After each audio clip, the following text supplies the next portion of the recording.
नमस्कार, मैं बिछोर के स्कूल में हूँ, सरकारी स्कूल में हूँ और मैंने यहाँ बच्चों से जाना, साथ ही टीचर से जाना।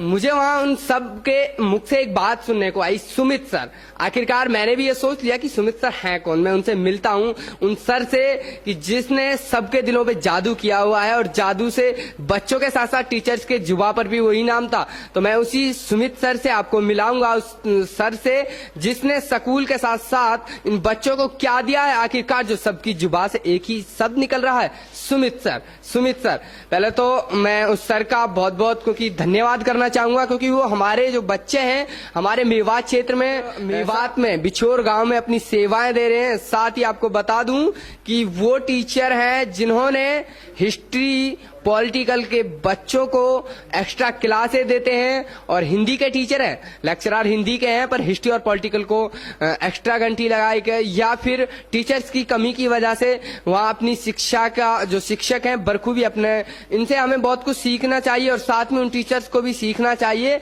कि जो अपनी मतलब पूरा टाइम टेबल अपना नहीं दे पाते, बच्चों के बीच जाके उन्हें पढ़ा नहीं पाते, क्योंकि गवर्नमेंट स्कूल में ये खासकर गवर्नमेंट स्कूल में जाके वहाँ कुछ टीचर्स ऐसे मिले हैं मेरे को जिनसे मैंने जाना है कि बच्चे खेल रहे होते हैं, उनका ध्यान नहीं होता। तो उनको सीखना चाहिए सुमित सर से, क्योंकि ये वो टीचर हैं जिन्होंने हिस्ट्री और पॉलिटिकल का ना होते हुए, टीचरों की कमी होते हुए भी मतलब बच्चों को शिक्षा दी और उनका अच्छा रिजल्ट आने में सबसे ज्यादा सहयोग सुमित सर का था, क्योंकि हिस्ट्री और पॉलिटिकल का है ही नहीं था। अगर हिस्ट्री और पॉलिटिकल में बच्चे फेल हो जाते हैं तो कैसे बना पाएंगे वो मेरिट, कैसे कर पाएंगे टॉप। तो मैं अब उसी सर से आपको मिलाता हूँ। जी सर। नमस्कार जी। आप हमें बताएंगे कि टीचर्स की कमी है, किस तरह आप बच्चों को हैंडल करते हैं, क्योंकि सबके जुबा पर सबके दिलों पे आपने राज किया हुआ है, इसके जादू का वजह है। राजकीय वरिष्ठ माध्यमिक विद्यालय बिछोर में 4 अगस्त 2017 को मैंने कार्य ग्रहण किया। उसके बाद से यहाँ जो पीजीटी हिस्ट्री थे इकबाल सर, जैसे ही मैं यहाँ आया तो उनकी ट्रांसफर यहाँ से हुई। उसके बाद हिस्ट्री और पॉलिटिकल साइंस का कोई लेक्चरर नहीं था।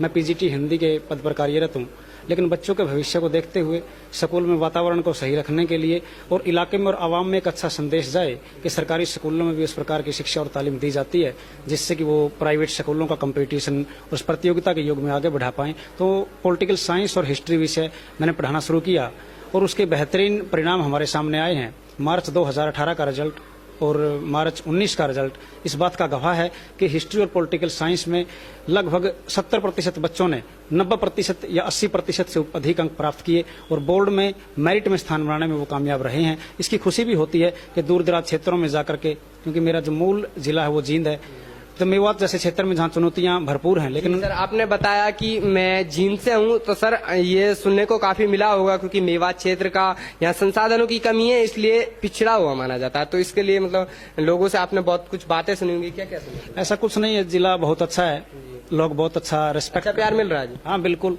बहुत अच्छा इस्तकबाल है, रिस्पेक्ट है। यहाँ सभी पेरेंट्स अच्छे से आते हैं, सभी बातचीत अच्छे से सलीके से करते हैं। वो तो इंसान पर निर्भर करता है कि वो किन परिस्थितियों में काम करना चाहता है। मैं इससे पहले 6 साल 1 महीना हरियाणा पुलिस में भी कार्य किया है। उस दौरान भी पंचायत इलेक्शन जो 2010 का था, मैंने मेवात में सेवाएं दी, तो मेवात के लोगों से भरपूर प्यार मिला और भविष्य में भी इस प्रकार की उम्मीद रहेगी कि वो यहाँ के आवाम से, और मैं अपनी तरफ से 100% कोशिश करता हूँ कि बेहतरीन इनको दे सकूँ जो मैंने मेरी जिंदगी में कमाया है। सर का कहना है कि 100% अपना दे सके। सर आप उन टीचर्स के लिए क्या कहोगे जो मेवात क्षेत्र के लिए मतलब ये सोचते हैं कि वहाँ की जो आवाम है कुछ गलत, मतलब कुछ ऐसा ही सोचते हैं, मतलब आना की? ऐसा कुछ नहीं है। जिन भी साथी अध्यापकों ने मेवात में काम किया है उनमें सभी अध्यापक साथी अच्छे हैं, सभी ने दिल लगा करके कार्य किया है और वो आगे भी कार्य और अच्छा करेंगे, इस प्रकार की उनसे भी उम्मीद की जाती है। परिस्थितियां बदलती हैं तो इंसान बदल जाता है। अध्यापक का रोल समाज में एक बहुत बड़ा रोल माना जाता है, वो एक रोल मॉडल के तौर पर होता है और जब वो अच्छे संस्कार अपने बच्चों में डालता है तो एक अच्छा इंसान होना बहुत जरूरी है। नौकरी कैसी मिली कैसी नहीं मिली ये मायने नहीं रखता, समाज में सोसाइटी में आप इंसान अच्छे हैं कि नहीं है ये बहुत मायने रखता है। धन्यवाद। सर ने बताया कि वो जींद से हैं और मेवात में काफी टाइम से, कितना समय हुआ जी आपको? मेरे को इस स्कूल में 2 साल हुए हैं, 4 अगस्त 17 को। इससे पहले 4 साल मैं नहू सीनियर सेकेंडरी स्कूल में रहा हूँ। मेरी फर्स्ट पोस्टिंग नहू में ही थी। लगभग 6 साल मेरे को मेवात में हो गया जे लेक्चरर काम करते हुए। जी, आप किस तरह का टाइम टेबल बना रखा है, क्योंकि बच्चों का ये जानना जरूरी है, क्योंकि आपके स्कूल का टॉप रिजल्ट आया, तो आप हम बताओगे? 10वीं और 12वीं की 2 कक्षाएं स्कूल में ऐसी होती हैं जो रीढ़ की हड्डी होती है, उन्हीं के ऊपर पूरा स्कूल चलता है और जिन विषयों को हम बोर्ड की परीक्षाओं के लिए तैयार करते हैं उनके अंदर सभी प्रवक्ता साथियों की, अध्यापक साथियों की कोशिश ये होनी चाहिए कि उनको किस प्रकार से तैयारी कराई जाए। क्योंकि जब रेस्ट ऑफ हरियाणा से अगर हम प्रतियोगिता करते हैं, कंपटीशन करते हैं, तो हम कहीं ना कहीं पिछड़ जाते हैं। क्योंकि वहाँ जो अध्यापक हैं वो स्कूलों में फुल पोस्ट हैं, सभी विषयों के अध्यापक वहाँ पे मौजूद हैं। लेकिन हमारे मेवात में सभी विद्यालयों में ऐसा नहीं है कि वहाँ अध्यापक हैं। लेकिन इस स्कूल में हिस्ट्री और पॉलिटिकल 2 ही लेक्चरर की पोस्ट वैकेंट हैं। लेकिन उनको भी हमने एडजस्टमेंट करके सारे साथियों ने मिलकर के वो टाइम टेबल बनाया। जैसे ही KP Singh sir time table को मैनेज करते हैं, उन्होंने सारे पीरियड को ध्यान में रखते हुए हिंदी विषय भी मेरे पास था और हिस्ट्री और पॉलिटिकल दोनों विषय वो मैंने पढ़ाए, तो अच्छे बेहतरीन परिणाम आए। उसके लिए सबसे बेहतरीन है कि हमारे जो मेवात के बच्चे हैं उनकी जो राइटिंग स्किल है वो इतनी अच्छी नहीं है। याद उनके अंदर प्रतिभा की कमी नहीं है, लेकिन वो उस प्रतिभा को कागज पर नहीं उतार पाते। उसके लिए सबसे अच्छा तरीका था कि मैंने हरियाणा बोर्ड की जो विद्यालय बोर्ड है हमारा भिवानी, उसकी साइट से जो ओल्ड क्वेश्चन पेपर थे वो निकाल करके, और वो 80-80 मार्क्स के जो पेपर थे उनकी 3-3 घंटे के पूरे पेपर मैंने लिए। 10 पेपर 10वीं के 8 पेपर और 8 पेपर 12वीं के लिए 80-80 मार्क्स के। उसका फायदा ये हुआ कि बच्चे बोर्ड की परीक्षाओं में 3 घंटे में जो हिस्ट्री, पॉलिटिकल, हिंदी के जो लेंथी पेपर थे उसको 15-20 मिनट पहले कवर कर पाए। उसका ये फायदा हुआ कि उनको हर विषय में लगभग 10 या 15 नंबर फालतू मिले। उसकी वजह से हम बोर्ड के जो रिजल्ट्स आए मार्च 19 के, उनमें बहुत बेहतरीन रिजल्ट देने में कामयाब वो मॉडल टेस्ट पेपर लिए थे वो कब लिए थे, किस टाइम, मतलब लास्ट में या फर्स्ट में या फिर ये मैंने 15 नवंबर के बाद ये कार्य शुरू कर दिया था और जनवरी फरवरी में ये कार्य बहुत पीक पे था। हर रोज सुबह में 1 घंटा पहले आता था और शाम को 1 घंटा बाद में रुकता था। तो बच्चों को पहले बताता था कि हेडिंग कैसे करना है, अंडरलाइन कैसे करना है, जिस लाइन में हम हेडिंग डालते हैं उस लाइन में नहीं लिखना, उससे नीचे वाली लाइन में, ताकि हम, क्योंकि प्रतिभा तब निखर कर आती है जब उनको हम कागज पर उतार देते हैं, और कागज पर भी हमें और से बेहतर उतारना होता है। तो मैं बात में प्रतिभाओं की कमी नहीं थी।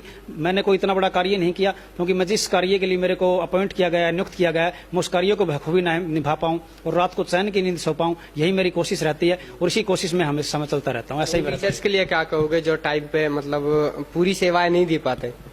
सर, अध्यापक होने के साथ साथ किसी को ये कहने की जरूरत है कि वो है जो बच्चे का भविष्य सुधारता है। सभी शिक्षक अच्छे हैं, अगर कहीं थोड़ी बहुत कमी है, अगर वो अपनी कमियों को देखेंगे और बेहतर परिणाम वो लेके आएंगे तो समाज में और बच्चों के जहन में भी एक अच्छा मैसेज जाएगा कि सरकारी स्कूलों के अध्यापक भी अब प्राइवेट विद्यालय जो है उनके मुकाबले अच्छा कार्य कर रहे हैं। और सबसे बड़ी खुशी की बात है कि इसी विद्यालय के एक बेटी थी भावना +2 में और एक लड़का था वसीम, दोनों ने जो सेक्टर स्कॉलरशिप है उसके अंदर नाम पाया है। तो इस प्रकार से, क्योंकि चुनौतियां बहुत बड़ी हैं, अध्यापक नहीं है, वातावरण नहीं है, ये कोई बात नहीं है। अगर हम हैं जितना हम कर पाते हैं, और आर्ट साइड में कोई अध्यापक साथी ऐसा नहीं है जिसने किसी भी विषय में MA किया है, BEd किया है, वो की साइड वाले किसी विषय को नहीं पढ़ा सकता। अगर हमारी नीयत और नीयति साफ है तो हम और अच्छे बेहतर परिणाम दे सकते हैं और हर विषय को हम पढ़ा सकते हैं। टीचर से कुछ सीखने को, बहुत कुछ सीखने को मिला है, क्योंकि सर ने बताया कि हमें 6 साल HP हरियाणा पुलिस में रहे थे। तो मैं उनसे ये जानना चाहूंगा आखिरकार वो टीचिंग लाइन में क्यों आए, क्या मतलब उनका सपना था? जी, मैंने जो +2 किया मैंने 1999-2000 में। उसके बाद ग्रेजुएशन और मेरी जो पोस्ट ग्रेजुएशन थी वो कुरुक्षेत्र विश्वविद्यालय कुरुक्षेत्र से थी। और मेरे को ये सौभाग्य मिला मेरे माँ बाप के आशीर्वाद से, मेरे परिवार वालों के आशीर्वाद से, और जो मेरे चाहने वाले थे कि 2006 में मैंने कुरुक्षेत्र विश्वविद्यालय कुरुक्षेत्र का जो शिक्षा विभाग था उसको टॉप किया 65% अंक लेकर के। और पोस्ट ग्रेजुएशन करने के बाद मैं उससे पहले हरियाणा पुलिस से भी पहले लगभग 6 महीने चंडीगढ़ फायर सर्विस में बतौर फायरमैन कार्य किया। ये वो चुनौतियों भरा काम था जो मैंने बखूबी निभाया, क्योंकि वो दौर ऐसा था जब मेरे को सरकारी नौकरी की बहुत ज्यादा आवश्यकता थी। तो उस दौर में पोस्ट ग्रेजुएशन करने के बाद भी मैंने चंडीगढ़ फायर सर्विस में बतौर फायरमैन 6 महीने कार्य किया। उसके बाद मैं 2 अगस्त 2007 को हरियाणा पुलिस में आया और 17 जुलाई 2013 तक मैं हरियाणा पुलिस में बतौर सिपाही कार्य करता रहा। पुलिस डिपार्टमेंट लोगों की सेवा के लिए 24 घंटे तत्पर है, इसमें कोई दो राय नहीं। लेकिन पुलिस डिपार्टमेंट में रहते हुए जो कार्य शिक्षा विभाग में किया जा सकता है शायद वो पुलिस विभाग में नहीं किया जा सकता। पुलिस विभाग की अपनी सीमाएं हैं, उसका अपना दायरा है। वहां पे ड्यूटी सेवा, सुरक्षा और सहयोग की है। यहाँ लोगों का और बच्चों का भविष्य और भारत का भविष्य तैयार करने की है। तो मेरी एक निजी सोच थी कि अगर विद्यालय में हम शिक्षा विभाग में अगर मैं चला जाऊं तो कुछ बेहतरीन परिणाम मैं दे सकता हूं। कुछ मेरे दिल के अंदर कुछ ऐसे प्रयोग थे जिनको मैं कर सकता हूं, और विपरीत परिस्थितियों में रह के, चुनौतियों में रह के उनमें काम करने का जो मजा है वो अलग ही है। वो आरंभ से ही मेरी आदत थी कि मैं एक ऐसे क्षेत्र में जाऊं। जब मेवात कैडर में मेरी सिलेक्शन हुई तो मेवात कैडर में ज्वाइन करते ही नहू का जो सीनियर सेकेंडरी स्कूल था वहां पर भी हमने अच्छा कार्य किया, पूरी टीम अच्छी थी, वहां के भी बेहतरीन परिणाम रहे हैं। और जब यहाँ से आए तो पुलिस में और शिक्षा विभाग में अंतर यही था कि पुलिस में 6 साल मैंने कार्य किया और आप सबके आशीर्वाद से वो 6 साल बेहतरीन थे। वो पुलिस ही है जिसने मेरे को इस मकाम पर पहुंचाया कि मैं शिक्षा विभाग में जाकर भी इतने अच्छे से कार्य कर पाऊं। पुलिस की वो सीख कि आप हमेशा ईमानदार बने रहें। अगर आप ईमानदार हैं अपने प्रोफेशन के प्रति, अपने कार्य के प्रति, अपने देश के प्रति, अपने व्यवसाय के प्रति, अपने विभाग के प्रति, अपने बच्चों के प्रति, तो कोई कारण नहीं बचता कि जिससे आप देश की दिशा और दिशा नहीं बदल सकते। देखिए, उन्होंने देश के मतलब पुलिस प्रशासन में भी, पुलिस में भी काम किया है, जॉब किया है हरियाणा के में, और वहीं से सीखने के बाद उन्होंने फायर ब्रिगेडर में भी पहले ड्यूटी की थी, वहां भी अपनी सेवाएं दी। उसके बाद अब वो अध्यापक हैं, देश के भविष्य को सुधार रहे हैं। और इस साथ ही मैं आपको बता दूं सर, आप ये हमें बताओगे एक्स्ट्रा घंटी कुछ लगती है क्लास आप लेते हैं? 10वीं और 12वीं की जो बोर्ड की कक्षाएं हैं उनकी अभी, क्योंकि 31 जुलाई तक स्कूल में दाखिला प्रक्रिया थी शिक्षा विभाग की तरफ से, तो 11th की अभी 31 जुलाई को दाखिले बंद हुए हैं। उनमें से कुछ बच्चे ऐसे हैं जो अभी देर बाद तक आए हैं, 15 जुलाई के बाद उनका टाइम टेबल हमने बना दिया है। लेकिन जो नॉन बोर्ड की क्लास, उनमें एक्स्ट्रा क्लासेज अभी हमने शुरू नहीं की है। लेकिन 10वीं और 12वीं में हिंदी और अंग्रेजी की 2 क्लासें अभी जारी हैं। और +2 की जो हिस्ट्री और पॉलिटिकल जो बोर्ड की क्लास है उसको मैं पढ़ाता हूँ। 11th की जो हिस्ट्री और पॉलिटिकल उसको धर्मवीर सर देखते हैं। तो अब की बार भी हम कोशिश करेंगे कि 19 जो मार्च के जो परिणाम थे 10वीं 12वीं के, उनसे भी अच्छे परिणाम हम लेकर के आएं और इलाके में एक बयार जाए कि सरकारी स्कूलों के रिजल्ट और अध्यापक धीरे धीरे और बेहतरीन कार्य करने लगे हैं। पहले से ज्यादा ऊर्जा से हम काम करें और बेहतर परिणाम हम लेकर के आएं। तो जब नवंबर के बाद जब सर्दियों का मौसम आएगा और लाइट की जो व्यवस्था है वो भी गांव में सही हो जाएगी, क्योंकि अभी गर्मी ज्यादा है। अभी बच्चों को गर्मी के इस मौसम में हम एक्स्ट्रा 2 ही विषयों में दे पाते हैं। सर, यहाँ जो फैमिली से बच्चों का जो होता है, पेरेंट्स से कुछ सपोर्ट मिल रहा है? हाँ बिल्कुल, पेरेंट्स जो टीचर मीटिंग होती है उसमें हम पेरेंट्स से बातें करते हैं। ऐसा हो पाते हैं? काफी माहौल बदला है। पहले की अपेक्षा में लोग जो पेरेंट्स हैं वो स्कूल तक आते हैं, अपने बच्चों के बारे में पूछते हैं। हमें भी उन्हें भी बताया है कि किस प्रकार आप अपने विद्यालय में आकर के अपने बच्चों की जो प्रोग्रेस रिपोर्ट है, रिपोर्ट कार्ड वो ले सकते हो। किस प्रकार साइड आपको कौन सा उनको पढ़ाना है। +2 के बाद दिल्ली यूनिवर्सिटी में, कुरुक्षेत्र में, जितनी भी हरियाणा की स्टेट यूनिवर्सिटीज हैं, अच्छे कॉलेजेस हैं, उनके अंदर किन सब्जेक्ट को आप लेके पढ़ सकते हैं, ये बातें भी मैंने की हैं। उनको बताया कि बार भी दिल्ली यूनिवर्सिटी में हमारा एक लड़का था निजाम, उसका एडमिशन हुआ। बहुत खुशी हुई कि हमारे मेवात के बच्चे दिल्ली यूनिवर्सिटी तक पहुंचने लगे हैं और वो सारे मेरिटोरियस बच्चे थे जिन्होंने अच्छे रिजल्ट्स दिए हैं। सर, यहाँ पे जो देखने को मिला है, आर्ट में टीचर्स नहीं है, आप उन्हें संभाल लेते हो। बाकी जो बच्चों में इतना टैलेंट है तो यहाँ साइंस और कॉमर्स के लिए नहीं? साइंस और कॉमर्स के लिए पहले भी काफी प्रयास किए गए। अब की बार भी अप्रैल मई में काफी प्रयास प्राचार्य महोदय की तरफ से किए गए, खंड शिक्षा अधिकारी की तरफ से किए गए। लेकिन MIS जो होता है जिसके ऊपर ऑनलाइन एडमिशन होते हैं, वहां से हमारा साइंस पोर्टल और कॉमर्स पोर्टल नहीं खुल पाया। लेकिन भविष्य में हम कोशिश करेंगे कि हाँ, साइंस और कॉमर्स की कक्षाएं भी आरंभ की जाएं, जिससे इलाके के लोगों को, गांव के लोगों को फायदा हो। और एक ऐसा स्कूल जहां पे इतना स्टाफ है, 2 ही पोस्ट वैकेंट हैं, अगर वो भी अभी ट्रांसफर ड्राइव हरियाणा सरकार ने जारी किया हुआ है, अगर वो अगले 15-20 दिन में ट्रांसफर हो जाती है और हिस्ट्री पॉलिटिकल का कोई लेक्चर आता है तो हो सकता है हम मार्च में और भी बेहतर परिणाम दें। और साइंस और कॉमर्स आती है तो उसका एरिया को, गांव को और आसपास के जो छोटे गांव हैं जिनके बच्चे यहाँ पढ़ते हैं उनको भी बहुत फायदा होगा। कोशिशें हमारी जारी हैं और हम कोशिशें अक्सर कामयाब हो जाती हैं। वो कोशिश करेंगे कि अगले सेशन तक हम साइंस और कॉमर्स भी शुरू कर पाएं। सर, अब लास्ट सवाल ये है कि आप उन माता पिता के लिए क्या कहना चाहोगे जो ये कहते हैं कि प्राइवेट स्कूल बेस्ट होते हैं और सरकारी नहीं होते? सरकारी स्कूलों में जो बच्चा आता है सर, जो आज व्यवहार है समाज का, जो बहुत अच्छे बच्चे होते हैं या जो मिडिल क्लास फैमिली जो अपने बच्चों को प्राइवेट स्कूल में पढ़ाना पसंद करते हैं। जब एक बच्चा प्राइवेट स्कूल में जाता है तो उसके यूनिफॉर्म, शूज, उसकी बुक्स का जो खर्चा वो बहुत ज्यादा होता है। सरकार की स्कीम्स हैं कि 1 से 12वीं तक फ्री शिक्षा है, किसी प्रकार की कोई फीस नहीं ली जाती और वो मामूली से फंड्स हैं जो लिए जाते हैं, कोई 200, 250, 300 रुपया। उसके बावजूद अब की बार तो स्पेशल मेवात के लिए जो 9वीं से 12वीं के जो बच्चे थे उनके लिए भी सरकार ने फ्री किताबें उपलब्ध करवाई और हमने सभी बच्चों को बांटी भी हैं वो किताबें। तो पेरेंट्स से मेरी गुजारिश रहेगी कि वो प्राइवेट स्कूलों का मोह छोड़ करके सरकारी स्कूलों की तरफ रुख करें और उनको लगता है कि सरकारी स्कूल बेहतर परिणाम दे सकते हैं तो उनको एक बार आजमा करके देखना चाहिए, क्योंकि अब बदली हुई परिस्थितियां हैं। सरकार भी काफी संवेदनशील है शिक्षा के प्रति और आपके एरिया में इस प्रकार से पिछले कुछ दिनों में, पिछले कुछ वर्षों में जो शिक्षा के प्रति व्यवहार बदला है, लोगों का नजरिया बदला है, उसको देख करके लगता है कि लोग अब जागरूक होंगे और अपने बच्चों को सरकारी स्कूल तक लेके आएंगे। लग रहा है कि अब की बार हो सकता है। सर, वक्फ बोर्ड के लिए जो यहाँ पर पुनाना में वक्फ बोर्ड की क्लासें ली जाती है, उनमें भी अपना सुना है आपका नाम कि वहाँ भी आप सेवा देते हैं? जो कोऑर्डिनेटर थे, जो संयोजक थे हरियाणा वक्फ बोर्ड के कोचिंग सेंटर के, प्रोफेसर डॉक्टर वसीम अकरम साहब, ये आपके इलाके के लोकल जो विधायक हैं, स्थानीय विधायक हैं, रहीसा खान जी, और मेरे बहुत ही एहतराम और इस्तकबाल के काबिल डॉक्टर हनीफ कुरैशी साहब, जो CEO थे, चीफ एग्जीक्यूटिव ऑफिसर, वो वसीम साहब ने मेरे से गुजारिश की थी कि हम ऐसी संस्था, एक ऐसा कोचिंग सेंटर यहाँ पे शुरू करना चाहते हैं वक्फ बोर्ड की तरफ से, जिससे कि इलाके के लोगों को पता लगे कि किस प्रकार की नौकरियां हरियाणा सरकार एडवर्टाइजमेंट करती है। क्योंकि इलाके में जो बच्चे हैं उनके पास शिक्षा तो है, लेकिन वो लिंक्स, वो वेबसाइट्स, वो कौन कौन सी बुक्स हैं जहाँ पे वो फॉर्म अप्लाई कर सकते हैं, जो गाइडेंस की जो बात थी वो गाइडेंस एरिया में नहीं थी। तो वसीम साहब के साथ मिलकर हमने इसके ऊपर काफी कार्य किया और इसका 22 सितंबर 2018 को उद्घाटन किया गया। उसमें प्रसिद्ध कवि और लेखक डॉक्टर दिनेश रघुवंशी जी भी पहुंचे थे, पूरा अमला यहाँ पे था। आपके पहले HCS अधिकारी वकील अहमद साहब यहाँ पे पहुंचे थे, IRS गुलजार साहब यहाँ पे पहुंचे थे। एक भव्य कार्यक्रम था और उस कोचिंग सेंटर में मैंने जितने भी संडेज थे, मैं किसी भी संडे में जिंद घर पे नहीं गया, हालांकि छुट्टियों में चला जाता हूं, लेकिन वो दौर परीक्षाओं का था, हरियाणा स्टाफ सिलेक्शन कमीशन की काफी परीक्षाएं होनी थी। तो मैंने कोशिश की कि अगर मैं 100% देता हूं पर कुछ बच्चे इस एरिया से निकलते हैं। रिजल्ट क्या है? रिजल्ट, जितने बच्चों को हमने कोचिंग दिया ग्रुप डी में और क्लर्क में, Haryana police constable, sub inspector में, जितना मैं जानता हूं लगभग 70 बच्चों ने यहां से सिलेक्शन पाया। और नौकरी एक ऐसा चिराग है जो वो जिस घर में जाता है वहां खुशियां आती हैं। और दूसरी बात, नौकरी करने वाले को नौकरी मिल जाती है और उसकी जो परिणाम होते हैं बहुत दूरगामी होते हैं और बच्चों के लिए वो एक मोटिवेशन का कारण बन जाते हैं।